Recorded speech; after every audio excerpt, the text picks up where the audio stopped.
Hello दोस्तों, आज के इस वीडियो में हम उन 27 सीखों 27 टीचिंग्स या जिनको कह लो कि 27 लर्निंग्स की बात करेंगे जो हमें रामायण से सीखने को मिलती है। इन 27 सीखों को मैं आपको एकदम सिंपल हिंदी, इंग्लिश या उर्दू जो भी शब्द मुझे मिलेगा उन शब्दों में मैं आपको समझाने की पूरी कोशिश करूंगा। इसलिए अगले कुछ मिनट्स आप मेरे एक एक शब्द को ध्यान से सुनना और समझना। बिना समय बर्बाद किए आइए चलते हैं आज की हमारी रामायण की 27 सीखों पर। बिना समय बर्बाद किए बढ़ते हैं इतिहास के उस सबसे बड़े ग्रंथ के ज्ञान के खजाने की तरफ जो स्वयं पुरुषोत्तम भगवान श्री राम की रामायण के अंदर साफ नजर आता है। और इन 27 सीखों को, बातों को कोई भी इंसान बड़ी आसानी से समझकर और आसानी से फॉलो करके जीवन में वो सब पा सकता है जो वो प्राप्त करना चाहता है। चाहे रिश्तों में खुशी बनाना हो, चाहे अच्छे दोस्त बनाने हो, चाहे जीने का तरीका सीखना हो, चाहे सफलता पानी हो या चाहे लाइफ में ग्रोथ करनी हो, या चाहे अपनी जिंदगी में सब कुछ अचीव करना हो या मन को शांत करना हो। रामायण से बढ़कर कोई शांति प्रिय ग्रंथ इस दुनिया में और कोई दूसरा हो ही नहीं सकता। इसको हर परिवार में हर सदस्य के द्वारा हमेशा पढ़ा जाना चाहिए और इससे मिलने वाली इन सीखों को हमेशा फॉलो करना चाहिए। सीख नंबर 1, हमेशा सत्य की जीत होती है। चाहे झूठ कितना ही बड़ा हो, चाहे सत्य कितना ही कमजोर लग रहा हो, लेकिन आखिर में जाते जाते सत्य अपनी ताकत दिखा देता है और झूठ बहुत फीका पड़ जाता है, सबके सामने आ जाता है और हार जाता है। पूरे रामायण से केवल एक सीख निकालने को अगर आपको बोला जाए तो इस लाइन को याद रखना। इस लाइन में इसका पूरा अर्थ निकल जाता है कि अच्छाई की बुराई पर हमेशा जीत ही होती है। रावण बहुत बड़ा योद्धा था, उसके पास बहुत सारी ताकत थी, भगवान शिव से वरदान प्राप्त था अमर रहने का, लेकिन उसके हारने की केवल और केवल एक वजह थी कि वो बुराई के साथ था, वो अच्छाई के साथ नहीं था, वो सत्य के साथ नहीं था। इसलिए रावण इतना ताकतवर होके भी श्री राम के द्वारा मारा गया। सीख नंबर 2, हमेशा विनम्र बने रहो। जब भगवान श्री राम ने हनुमान जी को भेजा कि जाओ एक बार देख के आओ कि लंका कैसी है और सीता को कहाँ रखा है, तो हनुमान जी अपनी योग माया से और अपनी ताकत से माता सीता के पास पहुँच गए। उनमें बहुत ताकत थी, पूरा पहाड़ उठा के ले आए थे लक्ष्मण जी को बचाने के लिए। तो सीता माता को तो आराम से कंधे पर बिठा के ले आते, उड़कर आ जाते, लेकिन वह विनम्र बने रहे। उनका फंडा क्लियर था कि जैसा भगवान श्री राम ने बोला है केवल वैसा ही करूंगा। वो चाहते तो उनके लिए क्या मुश्किल था अपनी शक्ति प्रदर्शन करना, पर वे विनम्र बने रहे। हनुमान जी का ये गुण हमें बहुत कुछ सिखाता है। हमने थोड़े से पैसे क्या कमा लिए कि हमारे अंदर ईगो आ जाता है, घमंड आ जाता है और हम दिखाने में आ जाते हैं, जबकि होना क्या चाहिए, हनुमान जी की तरह विनम्र होना चाहिए। सीख नंबर 3, your duties are greater than your personal interest. आपके निजी स्वार्थों से कहीं ज्यादा बड़ी है आपकी जिम्मेदारियां।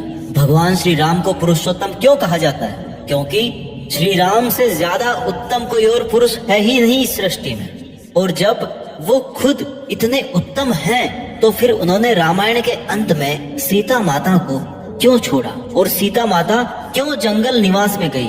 उनका मानना था कि राजा और रानी वो होते हैं जिन पर उनकी प्रजा भरोसा करे, जिन पर बिल्कुल भी संदेह ना करे, बिल्कुल भी संकोच ना करे। एक धोबी ने संदेह किया माता पर और भगवान राजपाट छोड़कर सीता माता के साथ जंगल जाने को तैयार हो गए दोबारा। लेकिन श्री राम इसलिए नहीं जा पाए जंगल क्योंकि उनके किसी भी छोटे भाई ने राजा बनने से इनकार कर दिया, क्योंकि ये उनके धर्म के विपरीत था कि बड़े भाई के होते हुए हम छोटे भाई कैसे राजा बन सकते हैं, कैसे राजा बनने का सुख भोग सकते हैं। और अंत में यही हुआ कि श्री राम को ही राजा बनकर रहना पड़ा और सीता माता को छोड़ना पड़ा। इस पूरे इंसिडेंट से क्या सीखने को मिलता है कि आपका निजी जीवन, आपकी पर्सनल लाइफ आपकी जिम्मेदारियों से, आपकी रिस्पॉन्सिबिलिटीज से कभी ऊपर नहीं हो सकती। इसीलिए श्री राम पुरुषोत्तम थे। सीख नंबर 4 जो हमें रामायण से मिलती है, हमेशा सबकी इज्जत करना सीखिए। जब शबरी माता ने श्री राम को देखा तो वो इतने आनंद में डूब गई कि जब बेर खिलाने के लिए ले गई तो ये एंश्योर करने के लिए, ये निश्चित करने के लिए कि हर बेर मीठा होना चाहिए, तभी मैं श्री राम को खिलाऊंगी। अब ऐसी कोई ट्रिक तो है नहीं कि बेर को देख के बता दो कि बेर के अंदर क्या है, मीठा है कि बेर खट्टा है, कहीं कीड़ा तो नहीं है उसमें। और इसलिए वो हर बेर को पहले खुद चखती थी और फिर श्री राम को खिलाती थी।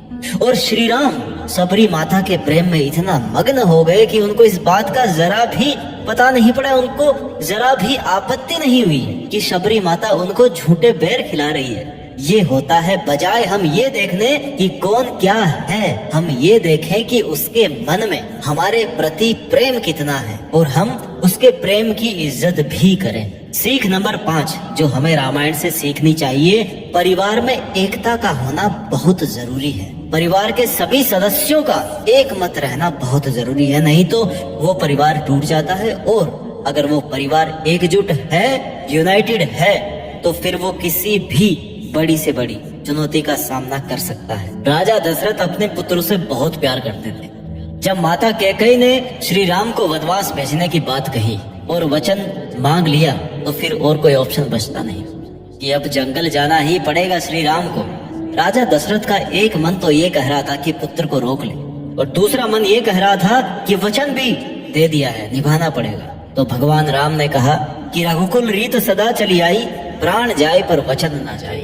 ये पिताजी आपसे ही सीखा है कि हमारे परिवार की परंपरा चली आई है कि भले ही प्राण चले जाएं, लेकिन एक बार वचन निकल गया मुंह से, दिल से, मन से, तो वचन का मान रखना चाहिए, उस वचन को निभाना है। भगवान राम चले गए वनवास में, तो उनकी पत्नी भी उनके साथ गई, उनका भाई लक्ष्मण उनके साथ गया। जब वो सब जंगल चले गए तो राजा दशरथ ने दुख ही दुख में अपने प्राण त्याग दिए, जिससे पता पड़ता है कि वो कितना प्रेम करते थे अपने पुत्र से, कितना प्रेम था उनके परिवार में। और जब दशरथ स्वर्ग चले गए तो अब राजा कौन बने? कायदे से तो श्री राम को बनना चाहिए, वो है नहीं, तो उनके बाद में जो बड़ा भाई है वो बनेगा। लक्ष्मण जी भी नहीं है, भरत का नंबर आया।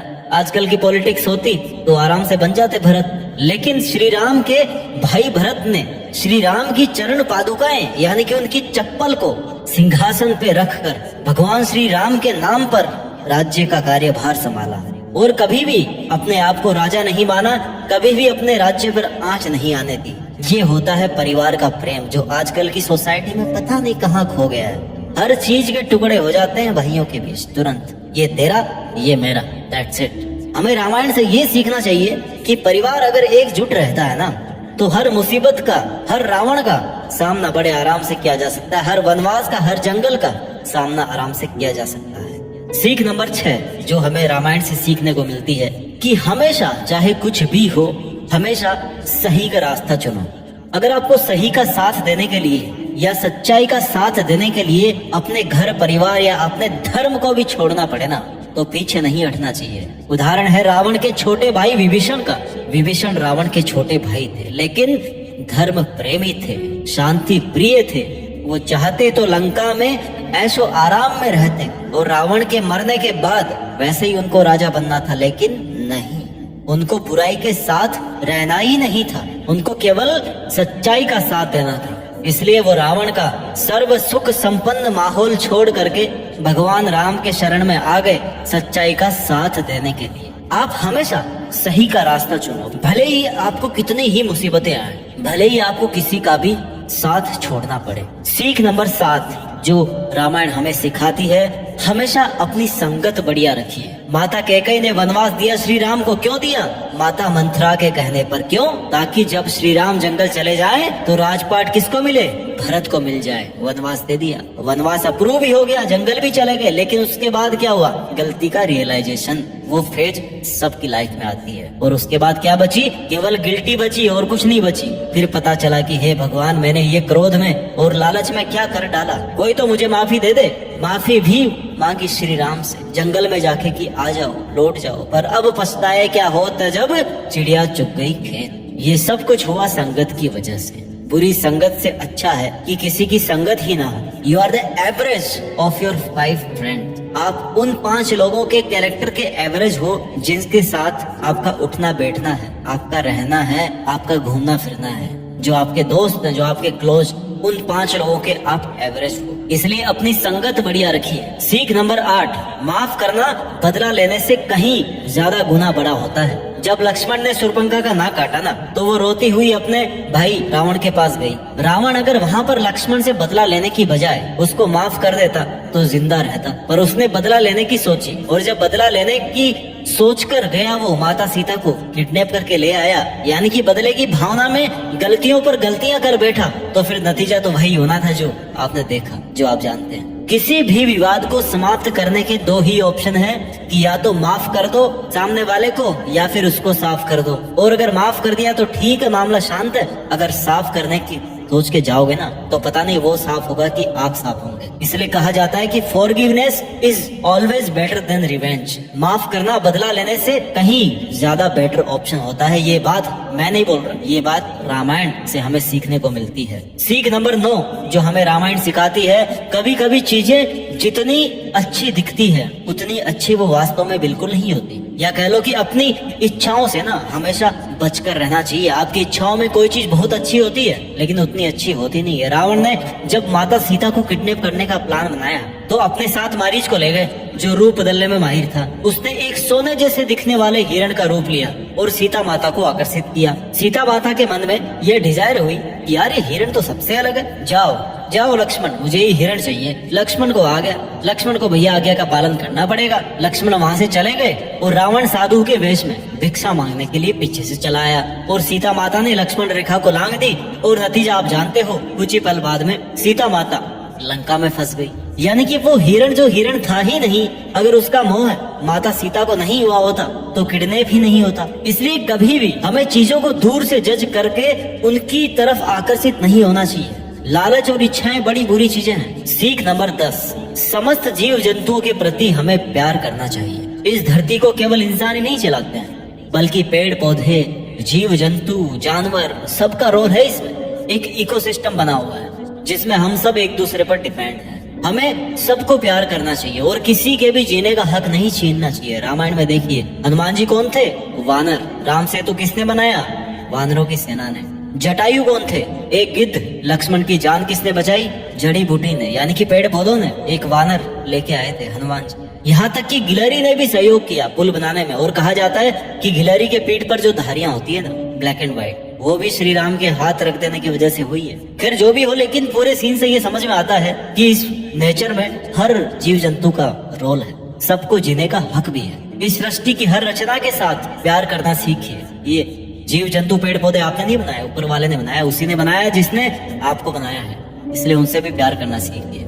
ये रामायण ग्रंथ बोलता है। सीख नंबर 11, दुश्मन की भी खूबियों का सम्मान करना चाहिए।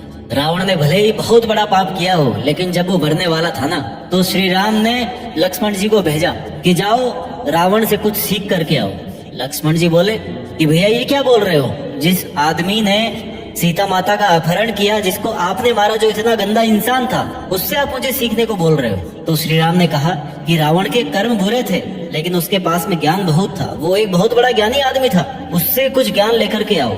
और जब लक्ष्मण जी गए रावण के पास, तो रावण ने कहा कि कभी भी अच्छे काम को कल पर नहीं टालना चाहिए और उसको तुरंत कर लेना चाहिए। बोला कैसे?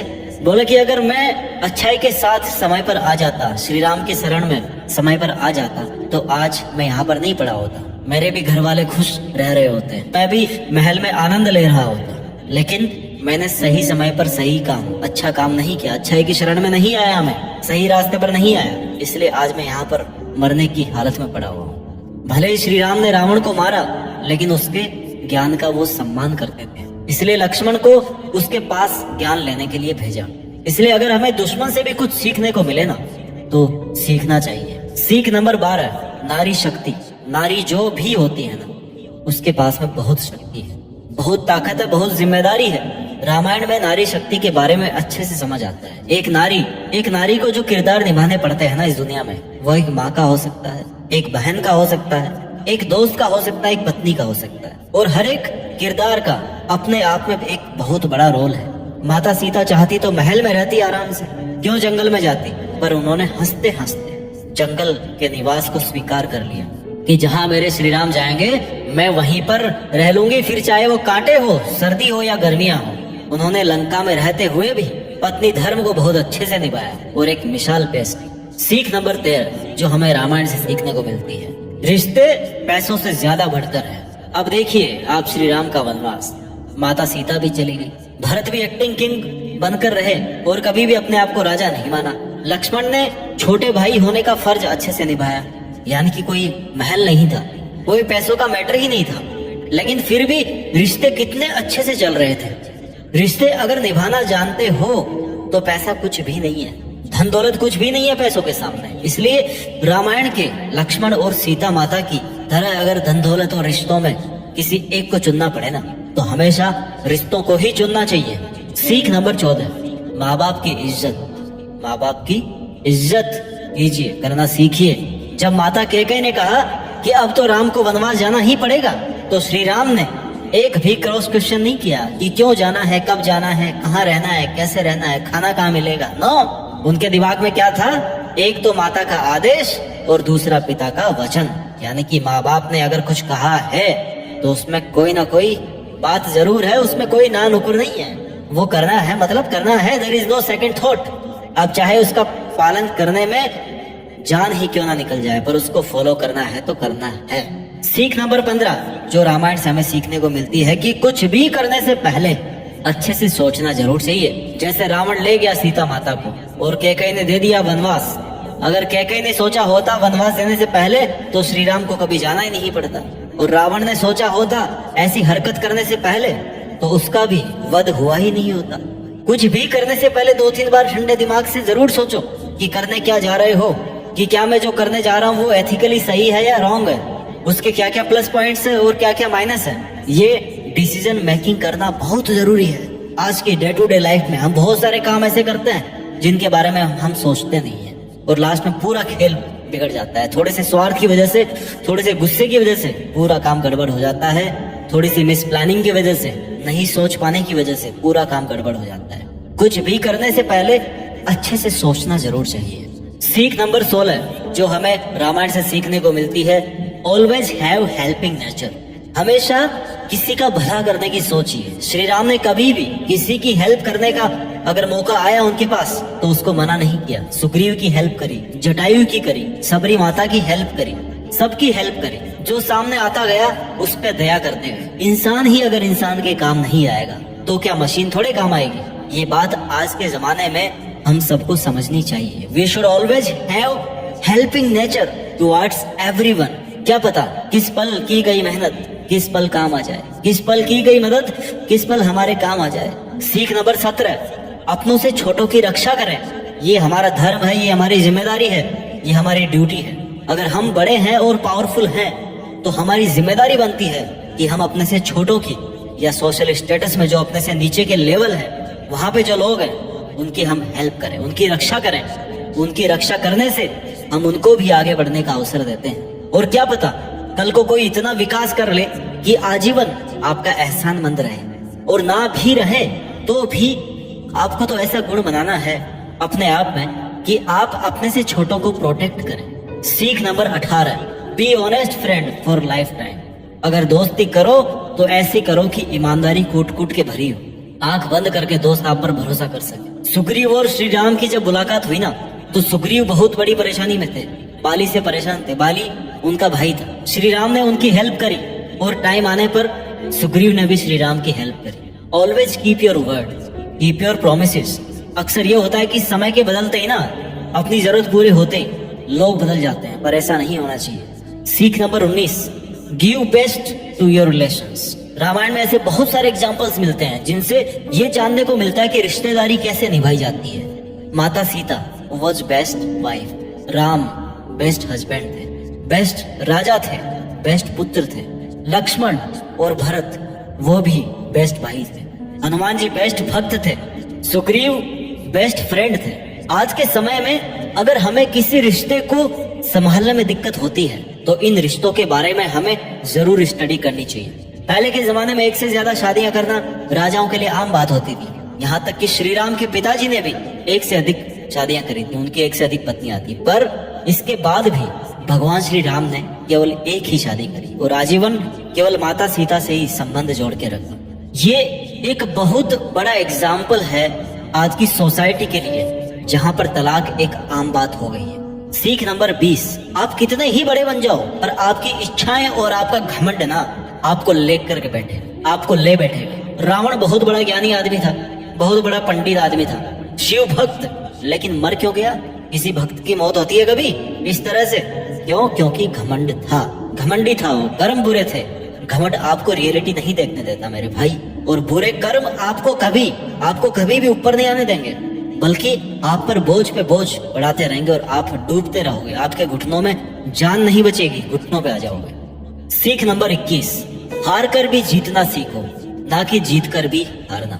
ये एक बहुत बड़ी कला है। जीत कर भी हार गए तो क्या जीते, और हार कर भी जीत गए तो क्या खूब जीते। जटायु ने अपने प्राण त्याग दिए श्री राम के लिए, लेकिन अपने जीवन का मकसद पा लिया। देखो, उनका मकसद था कि अगर प्राण जाए तो केवल भगवान के लिए, और प्राण गए तो किनके लिए? भगवान के लिए गए, श्री राम के लिए गए। अब इसको आप मरना बोलोगे या अमर होना बोलोगे, मर्जी आपकी है। कई बार हमें लगता है कि हम हार रहे हैं या हार गए हैं, लेकिन तब हमें ये देखना चाहिए कि हम हार कर भी क्या अचीव कर गए हैं। हार करके भी जीतना सीखो। सीख नंबर 22, अगर आप कुछ बदल नहीं सकते या आपको लगता है कि चीजें आपके वश में नहीं है, तो भरोसा रखिए और अपना काम करते रहिए। जब लंका में जाने के लिए राम सेतु बनाने की बारी आई ना, तो सबसे बड़ा सवाल था कि पुल बनाया कैसे जाए। जितनी भी वानर सेना थी, सबने पत्थर उठाए और राम का नाम लेकर पानी में छोड़ते गए, और जैसे ही राम का नाम लेकर पत्थर गिराते रहे, पत्थर डूबने की बजाय पानी के ऊपर तैरने लगे और रास्ता अपने आप बनने लगा। राम का नाम ले लेकर एक एक पत्थर भी समुद्र में तर गया। ये दिखाता है कि आपकी बिलीफ पावर कितनी है। ये दिखाता है कि आप केवल उतना ही कीजिए जितना आपके वश में हो, उसके आगे क्या होगा ये ऊपर वाले पर छोड़ दीजिए। सीख नंबर 23, किसी को भी कमजोर ना समझें। जैसे वानरों की सेना ने सेतु बनाया, जटायु ने अपने आखिर सांस तक लड़ाई लड़ी, और यहाँ तक कि गिलहरी ने भी सेतु बनाने के लिए हाथ बढ़ाया। इससे ये बात सीखने को मिलती है कि सब में कोई ना कोई हुनर जरूर होता है, और हमें किसी को भी कमजोर नहीं समझना चाहिए। हो सकता है वो उस काम में परफेक्ट हो जिसमें हम नहीं हैं। इसलिए किसी का भी मजाक ये कहकर नहीं उड़ाना चाहिए कि ये तेरे से नहीं हो सकता या तू इसके लायक नहीं है, क्योंकि शेर कितना ही ताकतवर हो, लेकिन जब बारी पानी में तैरने की आती है ना, तो मछली से ज्यादा तेज वो नहीं तैर सकता, मछली से ज्यादा स्किल्ड नहीं है वो पानी के अंदर। सीख नंबर 24, never tell your secrets to anyone. अपने रहस्य, अपने राज किसी को भी ना बताएं। केवल विभीषण को यह पता था कि रावण की मौत कैसे हो सकती है। रावण की नाभि में अमर होने का फॉर्मूला था, इसलिए रावण की मौत तब ही हो सकती थी जब उसको कोई नाभि में मारे, जब उसके अभेद कवच को तोड़कर उसकी नाभि पर वार करे, तब ही रावण मर सकता था। इसके अलावा और कोई रास्ता था नहीं। ये राज रावण ने विभीषण को बताया था, विभीषण को पता था इस राज का। अगर रावण के पॉइंट ऑफ व्यू से देखा जाए तो उसका विभीषण को ये राज बताना सबसे बड़ी भूल थी उसकी लाइफ की, जो उसकी जान ले बैठी। क्योंकि अगर वो विभीषण को कभी ना बताता कि उसकी मौत केवल उसकी नाभि से हो सकती है, तो वो शायद कभी मरता ही नहीं। हालांकि जो भी हुआ सच्चाई के पॉइंट ऑफ व्यू से उसको होना ही था, बट कहानी बहुत लंबी चलती अगर रावण का राज खुद रावण विभीषण को कभी नहीं बताया होता तो। सीख number 25, have faith on your team. Shri Ram की सेना में कौन थे? वानर, मतलब बंदरों की सेना। रावण की सेना ने तो यह कह के मजाक उड़ाया था हनुमान जी को कि देख, तुम्हारे राम की सेना में कौन है? तुम्हारे जैसे बंदर है क्या? तुम लोग लड़ोगे युद्ध, तुम लोग लेके जाओगे सीता माता को। पर उसके बाद क्या हुआ? हनुमान जी को पनिशमेंट देने के लिए और मजाक उड़ाने के लिए उनकी पूंछ में आग लगा दी गई, और उसके बाद क्या किया हनुमान जी ने? पूरी लंका जला दी अपनी उसी पूंछ से। उन वानरों की सेना थी श्री राम की, जिन्होंने पुल खड़ा कर दिया। पूरी लंका को अपना वानर रूप दिखाकर बर्बाद करके रख दिया हनुमान जी ने और पूरी वानर सेना ने। आपको अपनी टीम का मनोबल बढ़ाना पड़ेगा और उसका भरोसा करना पड़ेगा, तभी आप सक्सेसफुल बन सकते हो। ये मिलती है इससे सीख। सीख नंबर 26, कभी कभी सही काम करने के लिए थोड़े रूल तोड़ने पड़ते हैं। एग्जाम्पल से आप समझिए इस बात को। इसका दूसरा मतलब है कि अगर आपका ओपोनेंट भी रूल नहीं फॉलो कर रहा है, तो आपका भी रूल फॉलो करने का कोई पॉइंट नहीं है, वहाँ पे कोई मीनिंग नहीं निकलता। जब श्री राम ने धोखे से बाली पर वार किया, बाली को तीर से मारा और बाली मरने वाला था, तो बाली ने पूछा कि आप तो मर्यादा पुरुषोत्तम श्री राम हो ना, तो फिर आपने पीठ पीछे वार क्यों किया? तो श्री राम ने जवाब दिया कि जब तुमने सुग्रीव को परेशान करने में कोई रूल फॉलो नहीं किया, तुमने कोई कसर नहीं छोड़ी, तुमने सब रूल फेल कर दिए, तो मैं तुम्हारे सामने क्यों रूल फॉलो करूंगा भाई? जैसा तुम करोगे वैसे ही तो मैं करूंगा ना, क्योंकि आपका जो मोटिव है वो सही है, वो बुरा नहीं है। सीख नंबर 27, आप या तो राम बन सकते हैं या फिर आराम कर सकते हैं। इस वीडियो की last but not the least ये सीख है कि आपके पास आपकी लाइफ को जीने के दो तरीके हैं। या तो राम बनकर अपनी जिंदगी बिताइए या फिर आराम करके अपनी जिंदगी बर्बाद कीजिए। या तो राम बनकर मुश्किलों के जंगल रूप से सामना किया जाए या फिर आराम करके जैसा हो रहा है वैसा होने दिया जाए। आपको आज एक रास्ता चुनना पड़ेगा आपकी अपनी जिंदगी को जीने का। या तो राम बनना है और सच्चाई का अच्छे से साथ देना है, अच्छा बनना है या फिर आराम करना है और बुराई को होने देना है। चॉइस आपकी है, जिंदगी आपकी है और दिन रात आपके हैं। अगर सफल हुए तो सफलता आपकी है, कुछ हासिल किया लाइफ में तो वो भी आपका है। इसलिए यही कहते हुए मैं इस वीडियो को कंक्लूड करता हूँ कि अपना ख्याल रखिए, स्वस्थ रहिए, सच्चाई का साथ दीजिए, अच्छे का साथ दीजिए, मेहनत कीजिए और मेहनत के दम पर देश में अपना ही नहीं बल्कि दुनिया में देश का नाम कीजिए। जय श्री राम, जय हिंद, वंदे मातरम।